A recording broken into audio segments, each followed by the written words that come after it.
교술갈래는 작가가 어떤 사건이나 체험을 통해서 얻은 깨달음과 감동, 교훈을 전달하는 갈래로 수필이 대표적이라고 할 수가 있습니다. 소설에서의 나는 이야기를 전달하는 서술자죠. 작가가 설정한 인물입니다. 그런데 교술갈래에서의 나는 작가 자신이라는 것을 기억해 주시기를 바랍니다. 교술갈래에서의 나는 작가 자신이라는 것을 알아주시면 되겠습니다. 그래서 작가와 독자 사이의 의사소통이 다른 갈래에 비해서 직접적입니다. 내가 내 이야기를 독자에게 전달하는 것이기 때문에 다른 갈래에 비해서 직접적입니다. 두 번째 특징인데요. 이렇기 때문에 독자가 작품을 이해하고 공감하고 해석하는 데 드는 노력이 다른 갈래에 비해서 크지 않습니다. 그리고 세 번째 특징은 독자의 입장에서 볼 때 이해와 해석이 비교적 쉬운 형식으로 다가오게 됩니다. 수필을 이루는 요소는 주제, 제재, 구성, 문체 이렇게 네 가지가 수필의 구성 요소가 되겠습니다. 수필은 개인적 경험으로부터 얻은 깨달음을 드러내기 때문에 주제를 구체화하여 독자의 공감을 얻는 것이 중요합니다. 따라서 주제를 형상화하기 위해 제재가 적절하게 배열되고 결합되어야 합니다. 이와 더불어 적절한 비유, 일화의 도입, 소재의 상징성 등이 형상화의 방법으로 동원됩니다. 또한 소재를 효과적으로 구체화하기 위해 개성적인 문장을 사용하는 것도 중요합니다. 수필은 작가가 자신의 이야기를 전달하는 것이기 때문에 그 작가만의 개성적인 문체가 드러날 수밖에 없거든요. 그래서 어떠한 문체들, 어떠한 문장들을 사용하는지를 살펴보면 되겠습니다. 이 글은 글쓴이가 소년 시절 강렬한 기억으로 남은 라면의 맛을 서사적으로 전개를 하고 있습니다. 서사적이라는 말은 시간 순서에 따라서 글의 내용을 전개하고 있다는 이야기인데요. 쭉 글을 읽으면서 네모로 표시를 할 테니까 그 부분을 중심으로 해서 글의 전개 방법을 파악해 나가면 되겠습니다. 내가 라면을 처음 먹어본 것은 초등학교 5학년 무렵이다. 그래서 지금 제일 처음으로 초등학교 5학년 시절이 나와 있고 이제 앞으로 중학교, 고등학교, 군대 시절 그리고 현재의 라면의 맛에 대해서 작가가 이야기를 해 나갈 것입니다. 하굣길에 읍내 아버지 사무실에 갔다가 사환으로 있던 동네 형을 만났다. 아버지는 안 계셨고 형은 그때 마침 라면을 끓여 도시락과 함께 먹으려는 찰나였다. 이 글의 제목이 라면의 맛인데 이 글에서 라면은 소년 시절 추억을 불러일으키는 소재입니다. 그리고 우리 라면을 싫어하는 사람은 아마 거의 없을 거예요. 그래서 독자에게 친근한 소재를 사용하고 있다. 그러면서 이렇게 친근한 소재를 통하여서 독자의 공감을 끌어내고 있다라고 정리를 해줄 수가 있습니다. 꼬불꼬불한 국수 모양이 신기했고 납작한 양은 냄비.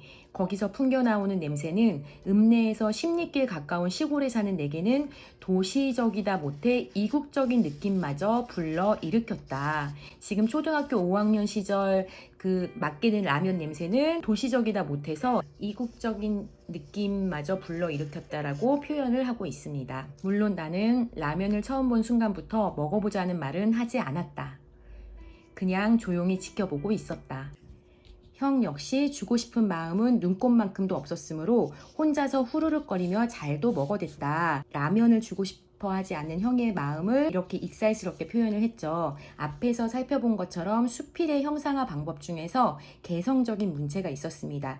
작가가 자신의 이야기를 전달하는 것이기 때문에 작가만의 개성적인 문체를 사용한다는데 여기서 이런 표현이 개성적인 문체라고 보면은 되겠습니다. 그 다음에는 도시락에 밥을 말아 국물 하나 남김없이 해치웠다. 함께 집으로 가는 길에 형은 내가 아버지에게서 받은 용돈으로 라면을 사서 먹는 게 어떻겠냐고 말했다. 그리고 라면이 얼마나 현대적이며 맛있는 음식인지 집으로 돌아오는 길 내내 설파했다. 결국 나는 길가에 있는 새마을 굿판장에서 라면 2개를 샀다. 우리는 곧 황혼이 어른거리는 들판에 들어섰고 추수가 끝난 뒤 쌓아놓은 집가리가 있는 곳에 다다랐다. 놀랍게도 그 집가리 안에는 그슬릴 대로 그슬리고 찌그러질 대로 찌그러진 양은 냄비와 나뭇가지를 꺾어 만든 젓가락 한 쌍, 비밀 요원 같은 성냥이 숨어 있었다.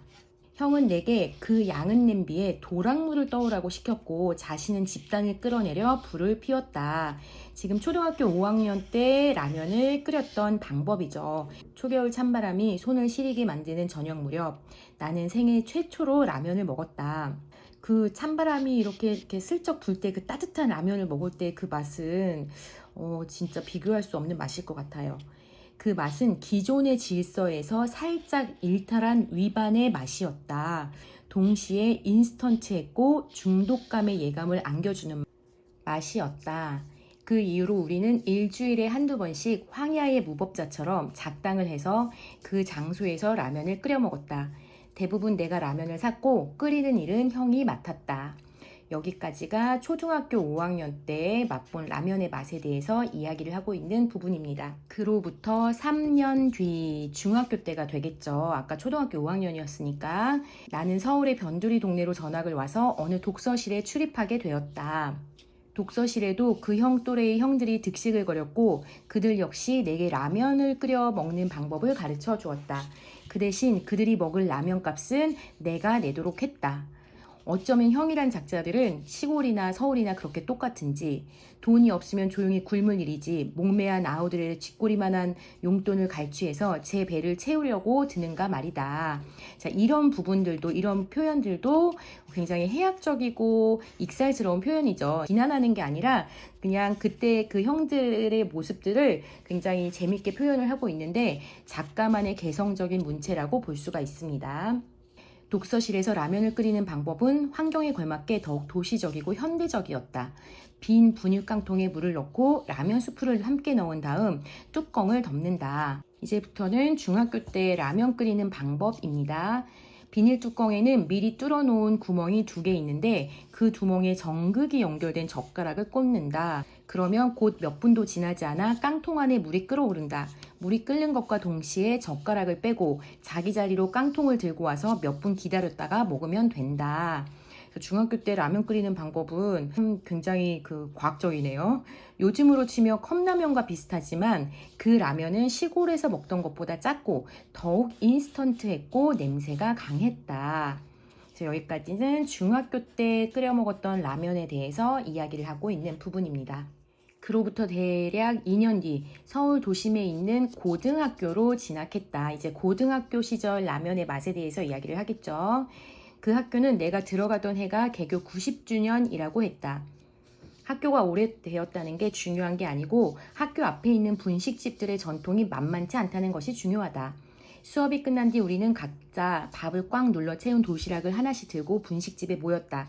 그러면 자 이제 고등학교 때 분식집에서 먹었던 그 라면에 대해서 설명을 하는데요. 주인은 미리 껍질을 벗겨놓은 라면을 역시 미리 수프를 풀어 끓여놓은 냄비 속에 빠뜨렸다. 그러고는 시큼하고 커다란 단무지 3쪽 아니면 4쪽을 접시에 담아 냄비와 함께 가져다 주었다. 식탁에 있는 고춧가루를 살짝 풀어 라면과 함께 밥을 말아 먹으면 도서관에서의 한밤까지도 든든했다. 그래서 여기까지가 이제 고등학교 때 분식집에서 먹었던 라면에 대해서 설명하고 있습니다. 그때 그 라면이 얼마나 맛있었으면 도서관에 남아 공부를 하려고 라면을 먹는지 라면을 먹으려고 도서관에 남아 있는지 잘 모를 지경이었다. 어떤 이들은 군대에서 진정한 라면의 맛을 보았다고 한다. 이제 군대에서 먹었던 라면에 대해서 이야기를 합니다. 나 역시 예외는 아니었다. 그때 훈련소에서는 공식적으로 일요일 아침마다 날계란과 함께 라면을 주었는데 그 라면은 끓인 것이 아니고 찐 것으로 수프를 미지근한 물에 타서 부어주는 시기였다. 당연히 맛을 따질 계제가 되지 않았다. 훈련병이던 나는 어느 날 훈련소 식당 주방장의 연애 편지를 대필해주고 나서 라면을 얻어먹게 되었다. 주방장은 빈 쇼트닝 깡통을 가져오더니 바닥이 가려질 정도만 물을 붓고 취사용으로 쓰는 대포 같은 초대형 가스버너에 깡통을 올려놓았다. 군대에서 라면을 끓인 방법에 대해서 이제 설명을 해주고 있는 부분입니다. 10초도 되지 않아 물이 요란하게 끓기 시작했다. 주방장은 라면 봉지의 앞면, 이음선이 없는 부분을 밀어 라면이 깡통 안으로 떨어지게 만들고 수프를 뿌렸다. 그러곤 곧 버너의 불을 껐고 내게 기다란 조리용 젓가락을 건네주며 먹으라고 말했다. 그만 역시 잊을 수 없었다. 수천 명이 이용하는 취사도구, 버너, 주방장, 젓가락 을 계급도 없는 훈련병 혼자 독점한 기분이 주는 맛이 특별하지 않을 도리가 없었다. 그런데 언제부터인가 라면의 맛을 잃어버렸다. 글쓴이가 소년 시절에 라면의 맛을 잃었다고 말한 그 말의 의미가 무엇일까를 한번 파악해 보면 되겠습니다. 시간이 흐르면서 라면의 질이나 맛은 과거보다 훨씬 좋아졌을 텐데 소년 시절에 먹었던 맛을 그리워하는 그 이유를 생각하면서 글을 읽어보시기 바랍니다. 라면의 종류는 과거와 비교할 수 없이 많아졌고 재료 역시 좋아졌지만 내가 찾는 그 맛은 어디에도 없었다. 한동안 나는 초겨울 빈 들에 구하기도 힘든 찌그러진 양은 냄비를 들고 나가 지프로 라면을 끓여 먹어보기도 했다. 과거에 맛본 그 라면의 맛을 되찾기 위해서 그때와 똑같이 모든 환경을 만든 거죠. 또 어렵사리 분유깡통을 구해 젓가락을 넣다가 합선사고를 내기도 했고 납작한 양은 냄비를 찾아 시장을 헤맨 적도 있다. 여러 사람의 자문을 얻어 이것저것 시험도 해보았다. 라면을 끓이는 냄비는 성냥불만 닿아도 파르르 반응하도록 얇을수록 좋다. 수프는 미리 찬물에 풀고 그 물을 최대한 오래 끓인 뒤 면을 넣는데 뚜껑은 덮지 말고 면을 섞거나 뒤집지 않는다. 날씨는 추울수록 좋고 끓이는 부분과 차가운 대기에 접촉하는 면이 공존해야 한다. 면을 넣은 뒤 최소한의 시간만 익히고 곧 먹어야 한다. 등등. 이렇게 했는데 또 글쓴이는 그 어린 시절 과거에 먹었던 그 맛을 찾지를 못한다는 겁니다. 이런 식으로 한겨울에 마당에서 라면을 끓여 먹다가 아이들에게 놀림을 받은 적도 있다. 그렇지만 그때와 같은 맛은 결코 돌아오지 않았다. 얼마 전에 나는 나름의 결론을 내렸다. 왜 그때 그 맛을 찾을 수가 없는 것인가? 찾으려고 많이 노력했는데 결국에는 그 맛을 찾지 못했고 나름의 결론을 내렸다는 것입니다. 나는 라면을 먹고 싶어 하는 것이 아니라 그때 그 시절을 먹고 싶어 하는 거라고. 무지개를 찾는 소년처럼 헛되이 저 멀리에서 황홀하게 빛나는 그 시절을 되찾으려는 것이라고. 이 작가가 먹고 싶어 했던 그 시절이라는 것은 이런 거죠. 황홀하게 빛나는 그 시절. 꿈과 희망을 지녔던 순수했던 소년 시절. 그리고 이제는 돌아갈 수 없어서 더 아름답고 그리운 시절. 그 시간들을 작가는 그리워하고 있는 것이다 라고 볼 수 있습니다.